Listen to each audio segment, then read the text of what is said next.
আসসালামু আলাইকুম। জামাত অবশেষে এমন একটি কথা বলল যেটা একদম অনেক গুরুত্বপূর্ণ এবং সত্য একটি কথা, এবং সেই কথাটি কেমন?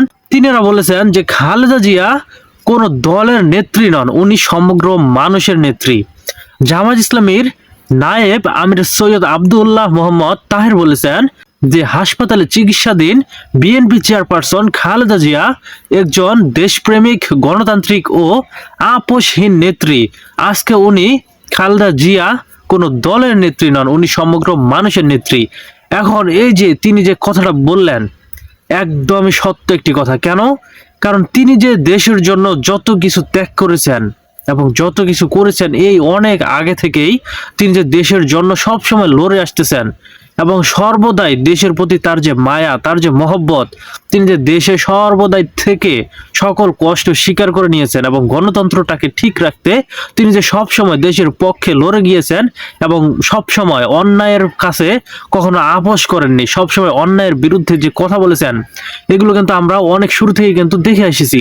এবং যেটিতে অবশ্যই আমরা বলতে পারি যে অবশ্যই খালেদা জিয়া তিনি ছিলেন একজন দেশের গুরুত্বপূর্ণ একজন নেত্রী, এবং তিনি যে সর্বদা লড়ে গিয়েছেন, এর থেকে আর বড় প্রমাণ কোনো কিছুই হতে পারে না। এবং জামাতের নেতা সৈয়দ আব্দুল্লাহ মোহাম্মদ তাহের আরো বলেন, আমি আজকে অত্যন্ত বেদনার সঙ্গে, উৎকষ্টর সঙ্গে, আবেগের সঙ্গে বাংলাদেশের সব মানুষের প্রিয় নেত্রী বেগম খালেদা জিয়ার সুস্থতা কামনা করছি। অবশ্যই বাংলাদেশের যত নাগরিক আমরা আছি, অবশ্যই আমরা তিনার জন্য দোয়া করব যেন খুব দ্রুত আল্লাহ পাক তিনাকে সুস্থতা দান করে।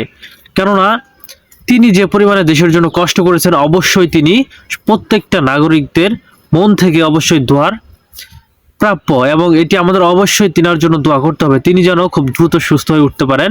এবং এদিকে খালেদা জিয়ার দ্রুত রোগমুক্ত কামনা করে জামায়াতের নবনিযুক্ত নায়েবে আমির এটিএম আজহারুল ইসলাম আলাদা বিবৃতিতে বলেন, অপরিসীম ত্যাগ, সাহস ও সংগ্রামের মধ্যে দিয়ে বিএনপি চেয়ারপারসন খালেদা জিয়া ও সাবেক প্রধানমন্ত্রী বেগম খালেদা জিয়া যেইটাই হোক, দেশের স্বাধীনতা, সার্বভৌমত্ব রক্ষা এবং রাষ্ট্র গঠনে সারা জীবনের ভূমিকা রেখেছেন এবং দীর্ঘ 15 বছরের আওয়ামী ফ্যাসিবাদী শাসনের বিরুদ্ধে তার অনমনীয় অবস্থান ও আন্দোলন জাতির ইতিহাস স্বর্ণাক্ষরে লেখা থাকবে।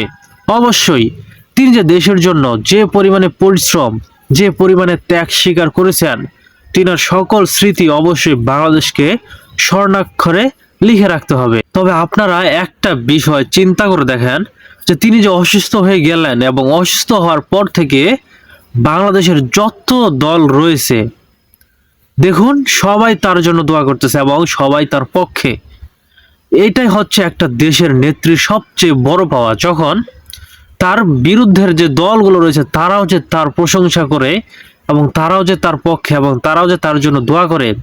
এটাই একটা দেশের নেত্রীর এবং একটা দেশের নেতার এই ধরনেরই একটা প্রাপ্য পাওয়া উচিত, এবং যেটি তা খালেদা জিয়া যেটি পেয়েছেন। তবে অবশ্যই আমরা সকলেই সর্বশেষে একটা কথাই বলি যে তিনি যেন আল্লাহ পাক খুব দ্রুত তিনাকে যত সুস্থতা দান করে, এবং আমরা সকলেই তিনার জন্য অবশ্যই অবশ্যই প্রাণ থেকে দোয়া করব।